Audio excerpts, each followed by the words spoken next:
In the name of the Father, and of the Son, and of the Holy Spirit. Christ is risen. I want to thank this parish so much for hosting our Yes trips for many years now. And I want to thank Father Michael always for his generous love and welcoming spirit.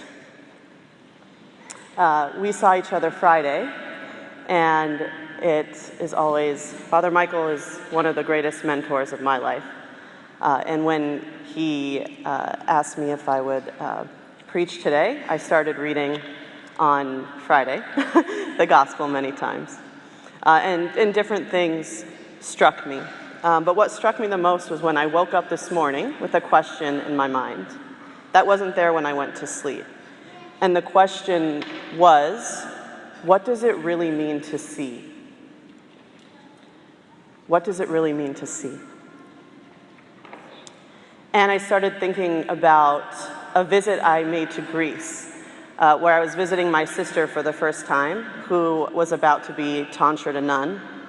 And she kept telling me that I was going to meet this wonderful abbess, and her name is Amelia Nee. And when you see her, just so you know, you're going to feel something. And I didn't know what that meant. I hadn't, at that point, been around many monastics in my life until my sister became a nun, and then it was a very normal, regular thing. But she told me, when you see her, just be prepared. And I didn't really know what that meant. She said, something's going to happen. And so I'll never forget the moment where my sister brought me to Mother Amelia Nee, and she took my hands, and she looked in my eyes, and I felt so many things. I felt scared. I felt exposed. I felt known. I felt seen. And ultimately, I felt a peace I'd never felt before. Because I felt like my true self was being revealed to me just in her eyes, just in the way she looked at me. And she just kept, I could see her pupils going back and forth, like in my eyes. And I don't know if any of you have someone in your life like that when you look in their eyes, when you're with them, you feel so seen that everything, even the things you're trying to hide, are kind of coming to the surface. And you start to feel like, oh, I'm seeing myself for the first time through this person who has a deep, deep love for me and helps me see myself. And in this story that we hear today, it's a very real moment that the Lord has with this man who we hear has been blind his whole life. And right after he's healed, he sees, right, for the first time. And what starts to happen is there's lots of chatter around him. The disciples first, before he's even healed, are asking, like, what did this man do? Did he deserve this? Did his parents sin? Questioning all these things. And they're really trying to learn, right? They're really trying to learn what the Lord is doing in his ministry up until the time, he comes back to them after he's risen. They're still trying to learn what was happening. And then after he's healed, because it's on the Sabbath day, on a day that's not meant for that, the Pharisees start questioning him. So everyone is afraid. Everyone is afraid because they don't know who this man is that's doing healing. They don't understand how this man that they've known as blind his whole life can see. And then even his parents, when they're asked, it's very interesting, right? The Pharisees go to the parents and they say, okay, your son can see now. Who healed him? Where is this man from? Is he from God? Is he a sinner? And the parents are so afraid to be cast out that what they say is that he's old enough, essentially. Like, you can go ask him. We're not going to say anything about what we think happened here. So everyone's afraid. Everyone's afraid. And I think really when sight actually happens, like real sight, when we have these moments of real realization, real knowledge of God, not about God, right? Because a lot of times we talk about learning about God, learning about the faith, we speak in these terms.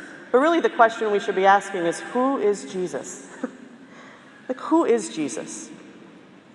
Not just what did he say, right? Because we know that everything he said, he did first. That's the beautiful thing about our Lord, right? He invites us into everything he did first. Now do as I have done. He washes the disciples' feet, and then he says, do as I have done. So it's very easy when we see a moment, when we have a moment of seeing who Jesus is, our true self begins to be revealed to us, because then we also see ourselves. We get scared. Right? We get scared. We start to question. We start to kind of think about maybe we feel called to something really powerful. Or maybe it's even a moment where we realize, this is the person that God's calling me to marry. Or this is the college I'm being called to. And we start to just kind of close in but what if this, but what if this, but what if this? And it's a very normal reaction we have, because to really know the Lord is to really know yourself. And that means we're called to something. That means we're sent.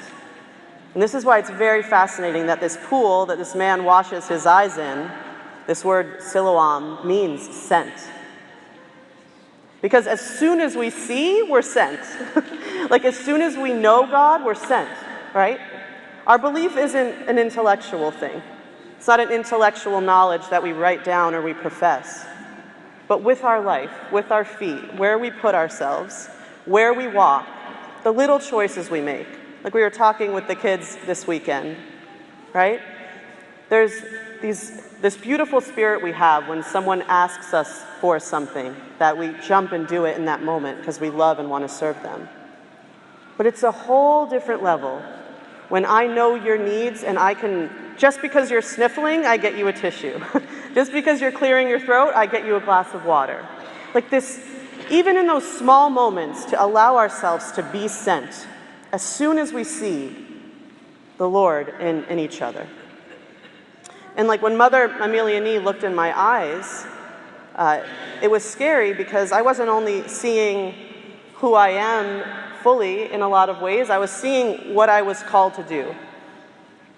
And as soon as we see the Lord and we recognize who he is, that means we have to recognize him in every face we see, which is hard, but simple, right? It's simple, but it's very hard, especially when we feel different from that person, right? We can trick ourselves to think that means we're separate because we're different, or that person is doing something we don't understand.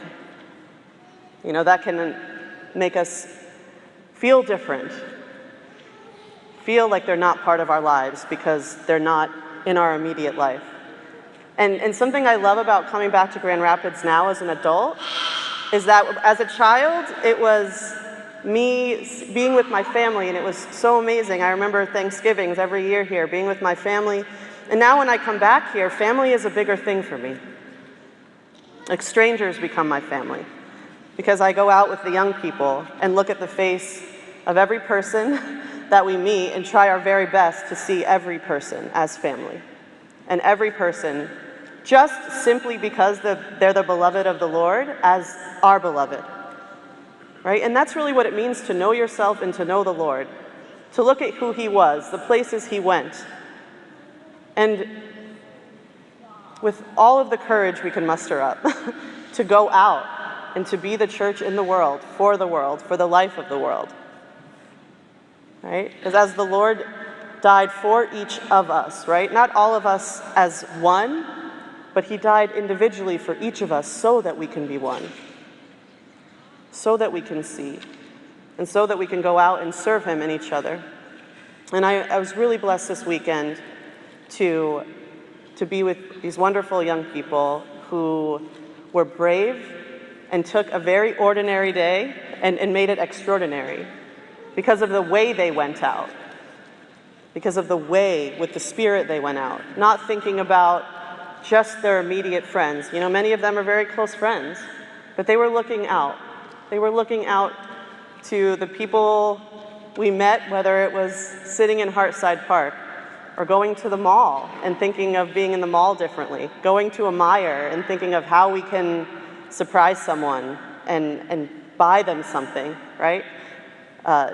Thinking outside and looking in the face of the other. And just because they're part of the human family, seeing them as our family. And I want to invite Cece, wherever she is. Cece, where are you? There you are. I want to invite Cece up to say a word about our experience this weekend.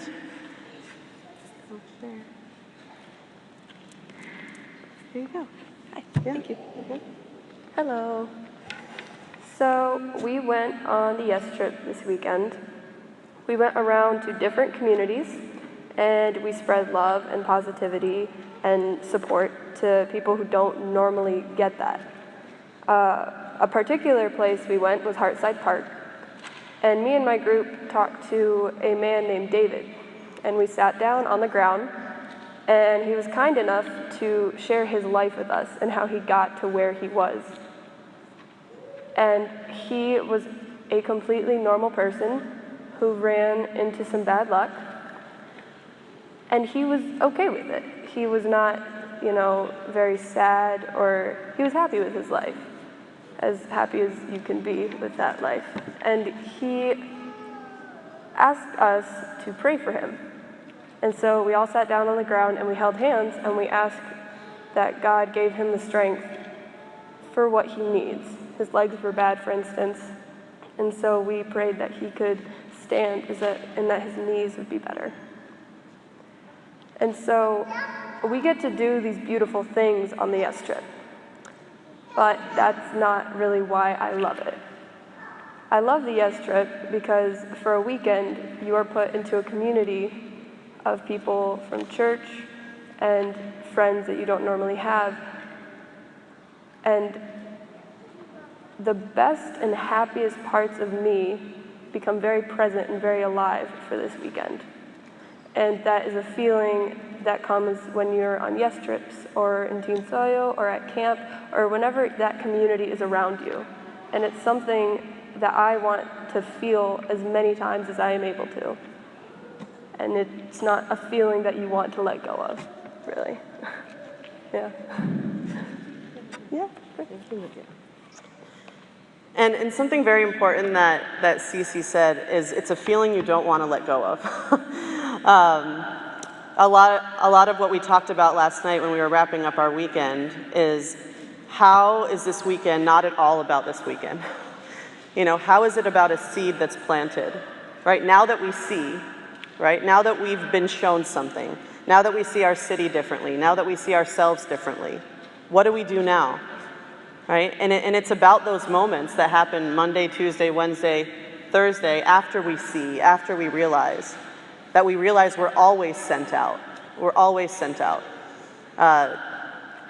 We talked about how the chalice, when we come here to sit around the Lord's table, the chalice is the beginning and the end of our life. It's the focal point. Because when we're here together, we're the hungry ones approaching for food to be fed so that we can go back out. And in whatever way the Lord presents us, be his presence for the world, for the stranger, for our mom who needs the dishwasher emptied, for whatever need presents itself to us, that we're not hesitant, that we go and that we move and that we're not afraid, and that we don't let fear stop us from being our true self. So I'm very grateful. I am always grateful to be here. I was grateful to be with these young people. And if anyone, I'll be around after church. If anyone wants to learn more about Yes, I'd be happy to share what we're doing and how you can be a part of it with you. Thank you. In the name of the Father, Son, Holy Spirit. Amen.